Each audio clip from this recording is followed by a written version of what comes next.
Hi there, and welcome back to the Energy Sector Heroes podcast. My name is Michelle Fraser, and every week I will speak with incredible people who share their lessons, experiences, and stories from their time spent in the energy sector.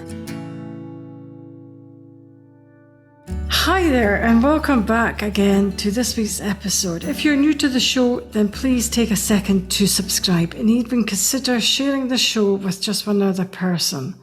This week I am joined by Christian Retek. Christian is an incredible Chief Revenue Officer with a mission to bring artificial intelligence and machine learning to the masses. Christian, would you like to introduce yourself, please? Yes. Good morning, afternoon, or evening for your listeners, whatever time zone they're in. Christian Retek here, former Chief Revenue Officer at Flatura. We actually just exited the company. It's a 9-figure exit to a company called Accenture. Very exciting stuff. Several years at play here. I have a background in computer science and physics, so a little bit unusual. It's not chemical engineering. It's not oil and gas. And I happened to fall into the oil and gas industry when I started my consultancy, helping heavy industry achieve successful go-to-market strategies. And so my background has been largely in bringing digital twins to market across different industries, construction, education. And so to the point of career, talking down to the educational level is going to be a very interesting conversation, and landed in industrial AI after aerospace and defense. Okay. So how did you say that you got into the energy sector by accident? How did that accident happen? So I left a cushy corporate job working in construction, where I was selling general contractor services for large skyscrapers and buildings. And a friend of mine was the chief operating officer for a combustor company. So solving some of the emission problems on well pads. Instead of using flares, you'd use these zero emission combustors. And I fell in love with the industry. I fell in love with the industry for a few reasons. One, I didn't know that I loved it, but I love process engineering. It's the way everything sequences, the way that everything is about optimization and process engineering. I found that very beautiful. And I think back to a quote by Steve Jobs where he said, once you understand that everything around you, everything you see was created by someone else who's not much smarter than you, it'll change your world. And so I really started to have a newfound appreciation for how raw materials get crafted through process engineering into their final products that we all take tremendously for granted in our world today. Okay, that sounds amazing. So did you have any role models during your career, and why did you find them inspirational? It's a great question. I mean, my role models are sitting on all the books I've got back here, but I would say anyone who's done something great, your Steve Jobs, your Warren Buffetts, your Charlie Mungers, those gentlemen who are doing things at a very large scale. Chet Holmes, who was the gentleman who built a lot of the sales and go-to-market strategies for Mr. Munger and Mr. Buffett's companies. Those are my heroes, right? People like Robert Greene, for example, was a big hero of mine. He wrote the 48 Laws of Power, Laws of Human Nature. I realize now, looking backwards, a lot of my heroes were in the world of influence and persuasion. Okay. So you were, as we were discussing previously, a chief revenue officer. How did you get into that? Because that is not really a common, well, especially for someone in the UK, it's not really a common type of role that I've heard of. No, certainly not. Software as a service industry is where I cut my teeth as a introductory sales guy. 10 years ago, I joined a telecommunications company that was software as a service, and they were serving big enterprise. And I remember getting there, and there was only one person on our team who was our business development manager. So I got out of software development, also did some software development in the oil and gas industry, funny enough. And they had basically shelved me into a kitchen. This small company that was doing asset performance management was looking to track some of their assets on the oil field, telecommunications assets specifically. When the frost would end and they would roll out all their equipment and set everything up in these offshore locations. They made me hate software development. But that was largely because I was in a vacuum by myself, and I decided, I've got the technical chops. I wanted to start my own company. I ended up getting in front of a group of investors for an energy drink company, funny enough, right after I'd left software development. And they said, you need to go pitch for a lot of funding. right? Like I can see you getting a couple $1 million from our group, but you're going to need 25, $30 million for this vision you've set. And that involves going to pitch competitions. That involves meeting with venture capital firms. I was terrified. Terrified. I was like, man, I'm a software designer. This isn't my wheelhouse. And right after that, I remember waking up the next morning after I'd basically abandoned my dream because of this big thing that scared me. And Amazon back then had introduced this software called Audible, audiobooks. It's like one of the first things that came out. There was a book up here, actually. It's called Pitch Anything by a gentleman named Oren Klaff. And that's when I said, you know what? I'm going to get really good at this pitching thing. I'm going to get really good at presenting ideas to people, simplifying those ideas in such a way that they can understand how those ideas are going to impact their business. And more importantly, how to get people to part with their money. Sorry, go ahead. I was going to say to you that pitching for a couple of £1 million or $1 million even is a huge thing. It's a huge thing. How would you even go about doing that? I don't think I would be able to do that, actually. Don't sell yourself short. At the center of all of it is empathy. And so, I mean, if you have to pitch for millions of dollars, here's how you do it. You really have to understand the motivations and what the folks that are on the opposite end of that table care about. And I don't mean, you look at their LinkedIn profile and you see a couple of things that they've done historically in their past. Oh no, I want you to think of how the FBI goes after their suspects, right? They'll go look at every possible thing. They will walk into the buildings where these people work. They will try everything to get information on these people. And so beneath all, like, it's almost like being a professional athlete, right? It's the thousands of hours of being in the gym that people don't see. It's the failed practices. It's the falling on your face. It's the book reading. It's the recovery, all for that one, maybe 5 to 10 minute race that you're going to conduct in the Olympics. That's how I see pitching. And so we fall to the highest level of preparation. Everything in pitching is preparation. Okay. So it must take a lot of work and preparation to pitch for 5 minutes then? Depends on who's on the other end of the table. It depends on how publicly available and how forthcoming those people are in their publicly available materials, their brand. Nowadays, a lot of these folks will leave clues on their Twitter accounts. A lot of these folks will leave clues on their LinkedIn accounts. If you just Google someone's name, for example, right? You go maybe 10 pages deep on Google. You will probably find every single thing you need to about that person. Enough that you can develop a sense of empathy with them. Okay. So doing your research on who you're going to be meeting with is quite crucial then. Incredibly. Think of it like a first date. Right? We're all of our first dates are perfect, right? We're the best versions of ourselves. Hopefully, we wear our perfumes, our colognes, we iron our trousers and our shirts. We're in our absolute best behavior the moment that we're in front of that other person, hopefully, because you want to set a good impression. Yeah. Yeah, that is very true, actually. Yeah. So what made you leave software to go into the oil and gas industry? And do you think that your experience in software has helped you in your career? Because, AI is all about now in the industry. Software is quite, especially with cybersecurity and all the latest technology is all over the oil industry and any industry, in fact. So do you think it's helped you any? I would say it was one of the biggest helpers for me, period, with what I'm doing today, because when I come to a company, my job is to commercialize whatever that software solution looks like. And since I've chosen oil and gas and energy as the industry that I'm choosing to serve and help, solve some of the energy and security problems through software, you have to understand things at the bits and bytes level. And so having a background of being able to understand how someone had built that software, understand the skeleton of the software, the intention of the different functions that they have within that software, what those ramifications are going to be at a field level, have been incredibly important for me to be able to have successful conversations to build these enterprise solutions.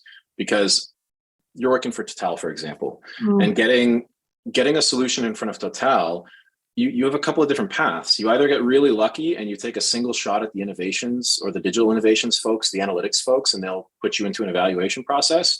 Or if you want to elicit a true enterprise level valuation process and maybe spark one, for example, like we've done with some oil and gas companies with Futura, you would have to go down to the field level and talk to the guys that are dealing with the equipment day in and day out. And this is something most executives aren't doing today because there's such an abstraction and there are so many silos between those departments in these organizations. And so you're sitting there collecting information to make the lives better of each of the individual people on that oil field. So sometimes I might call 10 different engineers before I go take a solution up to an executive and say, hey, take a look at this. I think it could provide some tremendous value for you. And to answer your question about how I got into or why I left software, I did a brief stint at Google straight out of school. And I was working on a project we all talk to today when we go, hey, Google. And in that room were about 6 other gentlemen. And I never spoke to these 6 gentlemen for several months that I was there. I was shy. I was inexperienced. It was my first job out of school. I had gotten into the big leagues straight out of school, and I was terrified of making a mistake. And only when I left Google to come to the company in the oil field that I talked about, where I was developing the asset management solution, did I notice one day, as I was clearing out my old textbooks from my bookshelf, that 2 of the writers of those textbooks were the gentlemen that were sitting in that room with me at Google that I never talked to. And it was in that moment that I knew, like, I am not a software developer. I was among some of the greatest in the world at Google, and I really sucked at what I was doing. I wouldn't have a passion for it. I would work my 9 to 5. And then while the rest of these folks were sitting at home working on their personal projects, little things they could do to optimize their houses. One of them was developing a sensor that could measure the moisture in his plants so he could, do things like this. I was out interacting with people. I was out partying because it was university time, right? I lived in a university town. And so, you connect the dots moving backward. I was sitting there approaching strangers in bars, basically, to try to talk to them and make some friends, where these guys were working on projects. And so it's kind of a microcosm of where my life ended up. I can't believe you work for Google. That is just mind-blowing for me, actually. Do you ever regret leaving Google then? No, I don't. I live my life with very, very little regrets. In fact, if somebody asks me if I have any regrets, there's like one. And it's relatively recent. I don't regret leaving Google. I think it's a phenomenal company. I think if you can get in the door at Google, hats off to anybody who can get in there. Their interview process is intended to weed out incapable people.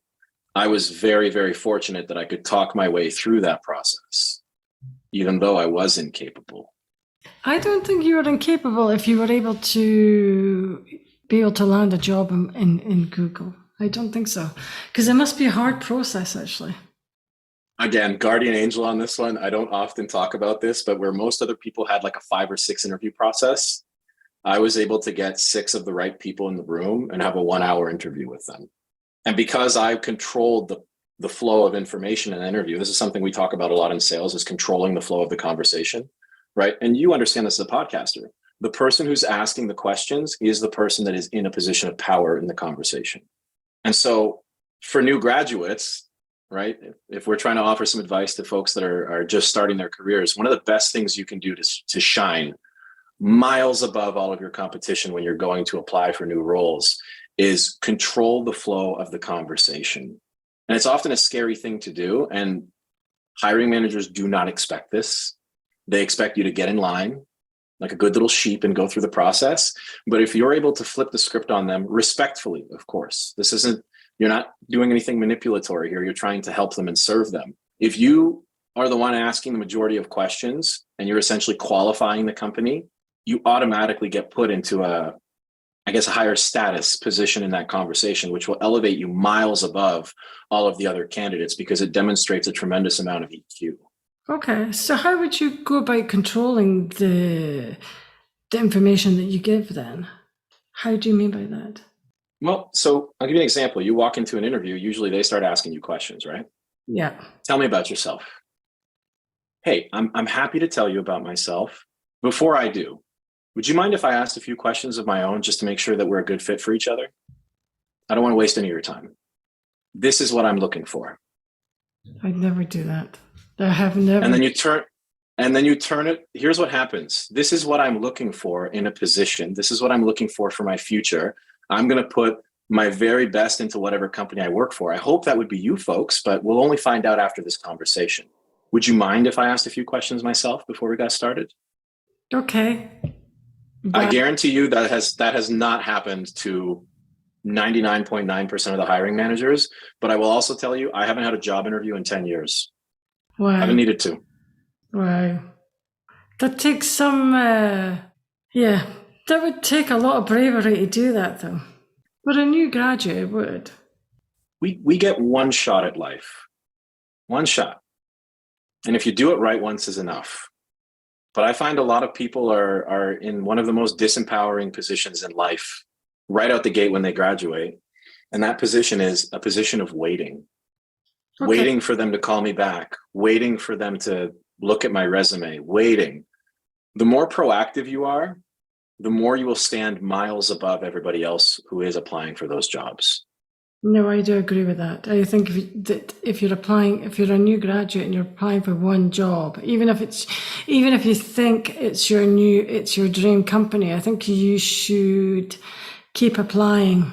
You might end up in a better situation than you thought that you might have been with your dream company. Absolutely. Or talk to different people within that company. Yeah, I never thought about that. Who may not directly be the hiring managers. Maybe you just find the phone number of somebody who is in a similar position to you, or you connect with them on LinkedIn and you say, hey, I'm potentially looking at applying for your company. I'd like to understand what your day-to-day life actually looks like before I consider. Do you have 15 minutes for me? Can I buy you coffee? Can I buy you lunch? Most people aren't doing that. No, a lot of graduates aren't doing that. And I speak to quite a few graduates, and a lot of them aren't doing that. They're just sending maybe their CV. It's one of the advices that I try to encourage them to, contact some people directly on LinkedIn to try and, engage with them as well. So have you got any other advice how to land your dream job? It depends on the level of courage or bravado the individuals have, but I'll tell you this much. You land where you sound like. So if you work on your public speaking skills, you can go to free events like Toastmasters is worldwide. So there's no cost for you to attend Toastmasters. If you want to be part of the group, you want to engage in the competitions, the events that those folks have. Yeah, there's a cost to be part of the team. But you go to a Toastmasters event, you see everyone from your 90-year-old grandma to a 15-year-old kid at these events. And it's just an opportunity for you to cut your teeth in a low-risk environment, public speaking. Now, why are we doing this? Well, we're doing this because nowadays there are very easy ways to get the phone numbers of hiring managers, and nothing to preclude you from calling the hiring manager and saying, hey, I see that you're hiring for this role. Is it safe to assume you're growing that team? They'll go through their little spiel with you. Say, hey, I don't want to go through the traditional hiring process because I know I'm going to get put through an AI or some kind of machine that's going to look at keywords on my on my resume. And you know as well as I do, you've hired people without seeing their resumes before. I think everyone has hired somebody without seeing their resumes before. That's a formality. So I think HR teams are going to hate me right now, but I would say circumvent HR and go straight to the hiring manager wherever possible. I'll give you a little story. There is a gentleman here that's working for one of the largest Canadian oil and gas companies called TC Energy. He's a C-level executive. He's also very well known for attending particular charities. So you can catch this man feeding soup to the homeless every Saturday. I'm not going to tell you who it is, but if you're looking for TC Energy, it's a CXO of theirs. There's only a couple. What's to preclude you from going to feed soup to the homeless and striking up a conversation with him while you're there? Okay. But a lot of people might not even think about doing that, though. A lot of those people won't get the jobs at TC Energy. Do you think it's important to think outside the box to get ahead in the job that you're wanting to do rather than just sending in your CV? 100%. If you're sending in your CV, it's the equivalent of getting in line at the grocery store. You are going to be processed. Human beings weren't meant to be processed. Human beings have so many unique traits to their personalities that need to be properly evaluated, but the hiring methodologies that we have in place today, they're ineffective. There's reasons why most of these oil and gas companies have greater than 40% turnover rates. Okay. There's reasons why they outsource their consultants instead of hiring for these roles. Yeah, there is quite a lot of consultants in the oil and gas industry, just now. Well, have been for a while, actually. Consultants are lower risk than full-time hires. You think so? Why do you think that? So generally speaking, and this is a generalization, I don't know what it's like in every country, but I can speak to the US and Canada. When a CFO is looking at putting together a hiring package, there is a 30% premium on top of that salary. And that 30% premium is for things like vacation time, severance, missed days of work, insurance, and so forth, and all the other additional costs that go with having an employee, the perks.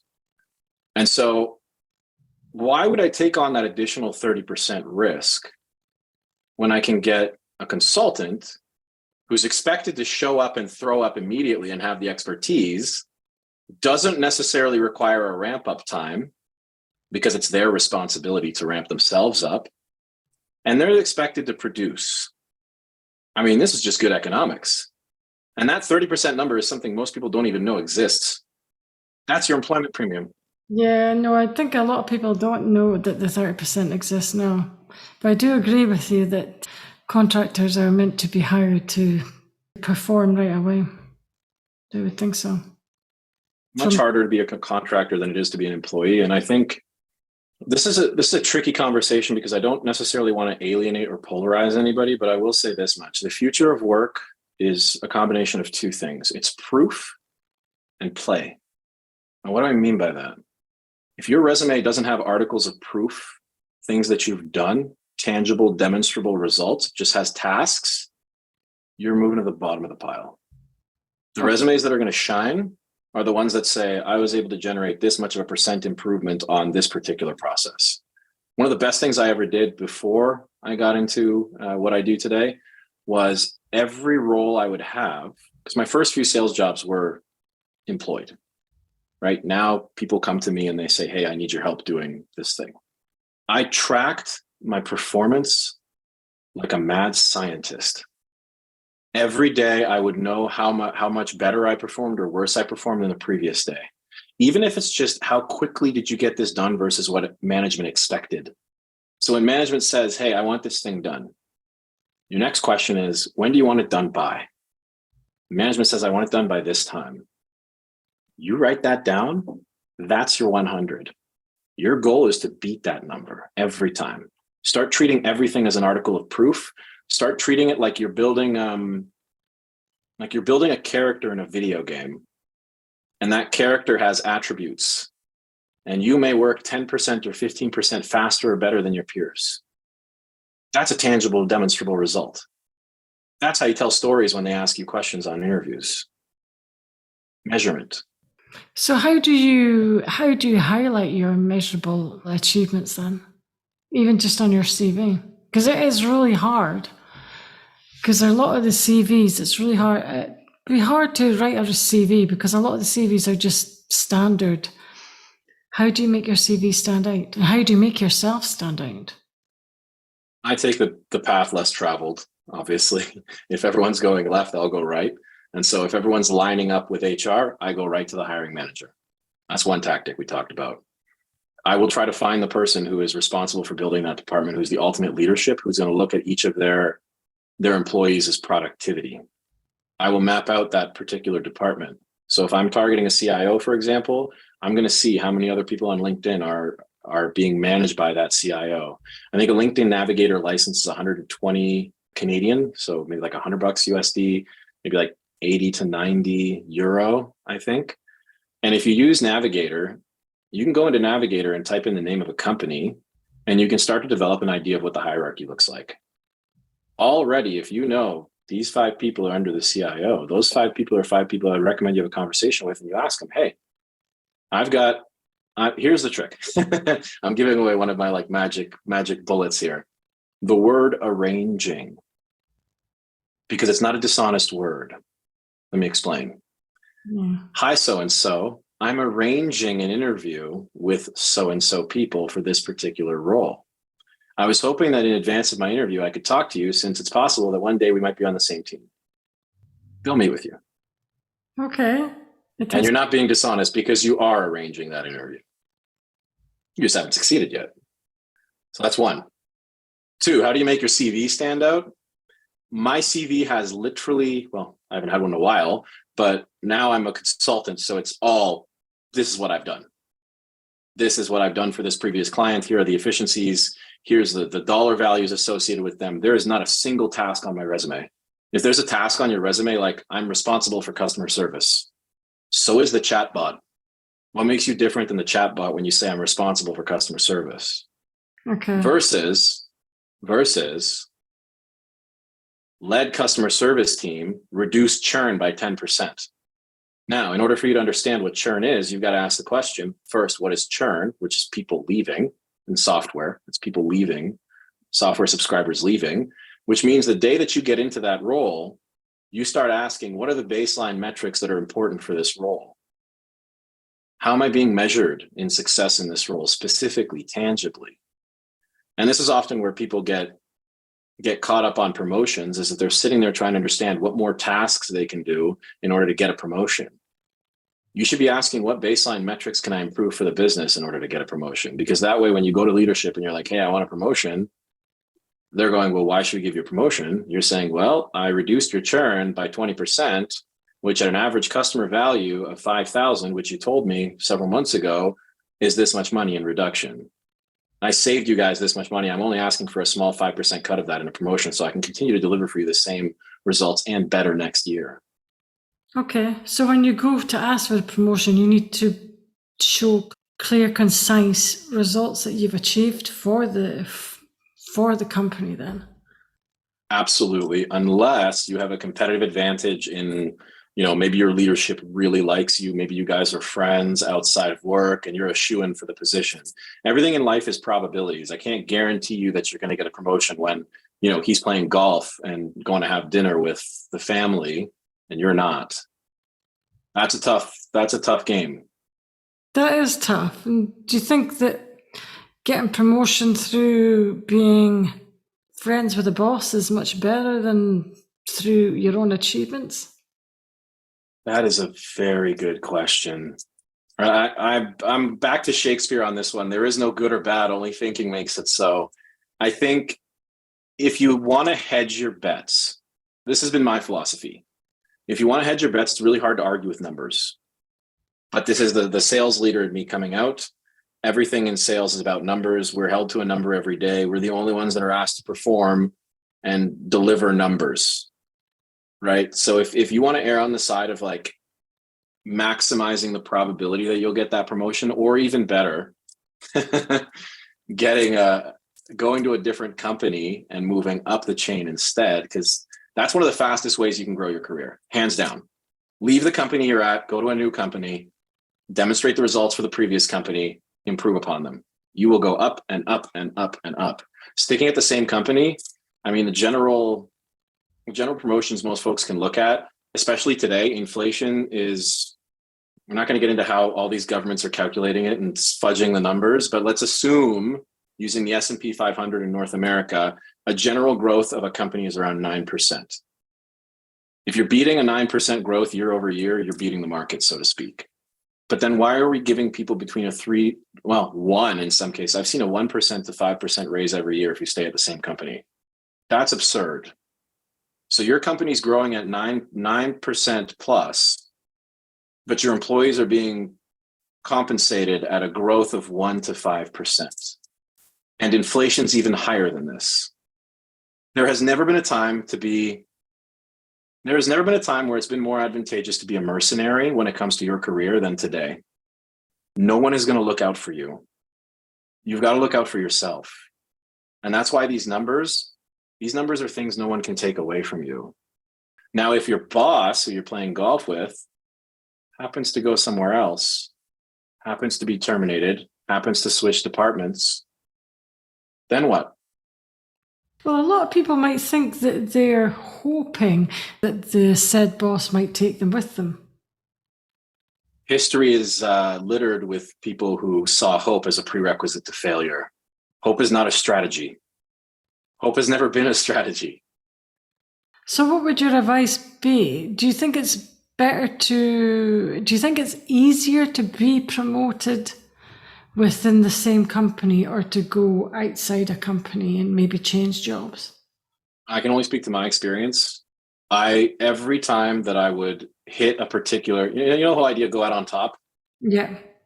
Every time that I would achieve the metrics that I had set out for in that particular year, I would start immediately applying for different jobs that are a higher tier outside the company I was at. Mm-hmm. It's just easier. It's in sales, we have something called the out of town expert. Okay. And so if you're successful in one area, it's far easier for you to go to the next town and talk about the successes you've had previously to get a new client than it is for you to stay in the same town. Okay. Because who's going to be there to test any of the things that you say? Who's going to be able to go check the network and say this person is or isn't what they claim they are? This is all hedging your bets. You're playing jump rope with the ethics line, but ethics are an interesting discussion today, especially with the way certain corporations are behaving. I mean, I think so too. I think that sometimes, even if you're mid-career, it could still be beneficial for you to move companies rather than stay in the same company for 10 or more years anyway. Because you're not really going to be learning you can learn things new, especially as an engineer. You can learn things new because technology is changing at a rapid pace, but sometimes it's not always the best thing to stay in the same place. My father's a career guy. And so this was always difficult for me growing up, is because he's been at the same company for 30 years, right? And he started at the bottom, pressing a button on a machine as an operator. And he worked his way up to the corporate lead for maintenance. He's the guy. And even he and I have these conversations today. He's in his late 50s, early 60s, I think now. I'm constantly pushing him like, Dad, you could go out and be a consultant today and probably make way more money at a different company. They would value your expertise. You wouldn't have to deal with any of the challenges that you have within this company. And his response to me is always the same thing. Yeah, but then I have to go build up that clout and that influence again. So two sides to the same coin. My father went the route of grow within the same company, stay there forever. He's now tapped out. I went from company to company to company, which he used to chide me for all the time as a kid. He said I would never have a good career because of this. And I have far exceeded his capability set and where he is in life because of this. Corporations are intended, like, this is something often not discussed either. The idea of a company's fundamental reasoning for bringing employees on board is to absorb IP. How do you mean by that?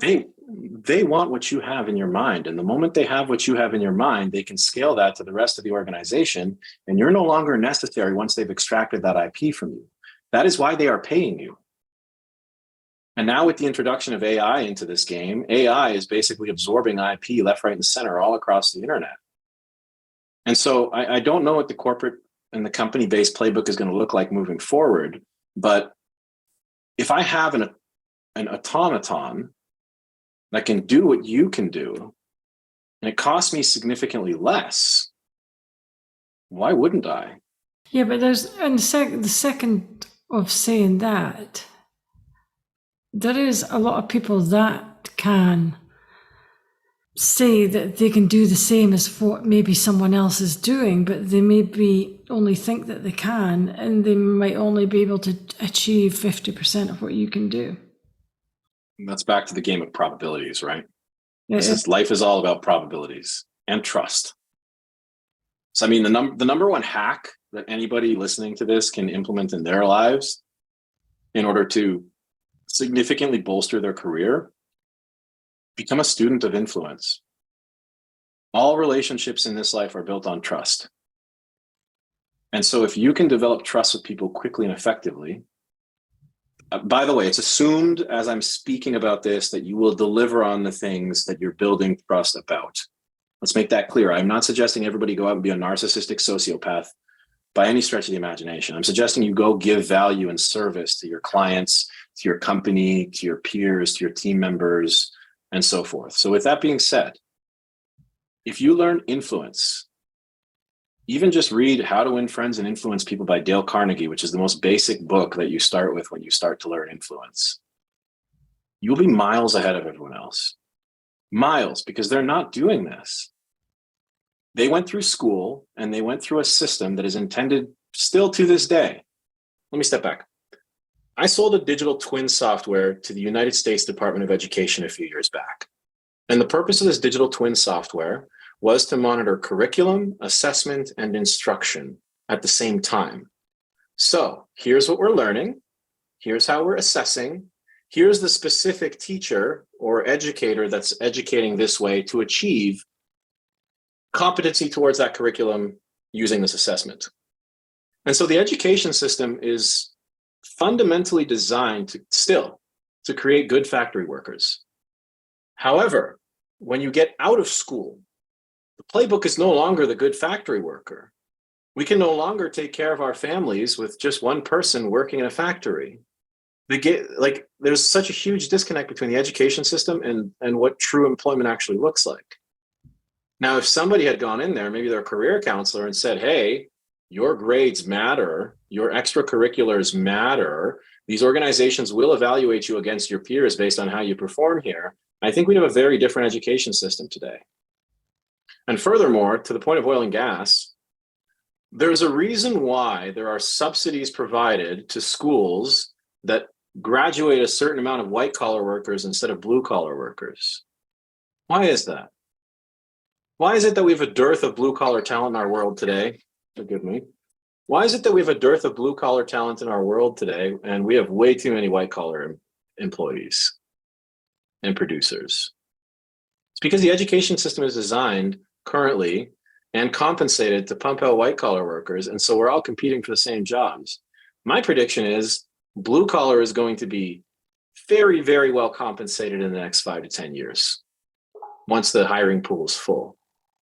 And then you have all kinds of other propaganda against the oil and gas industry. That's also subsidized. At the end of the day, what this comes down to is money. Everything is about money. And that comes back to my tangibles. If your resume speaks, this person is going to make me money, that's the best resume you can have.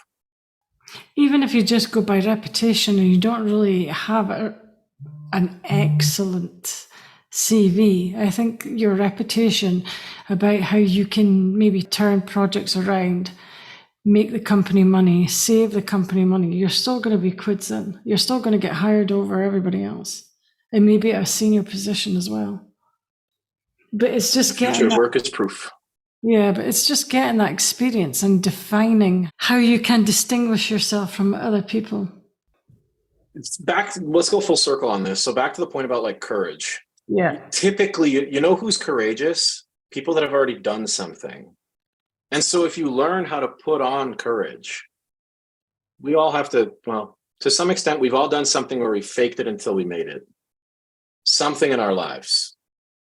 So if you learn how to fake courage, yeah, it might come off as incongruent the first few times that you have those job interviews.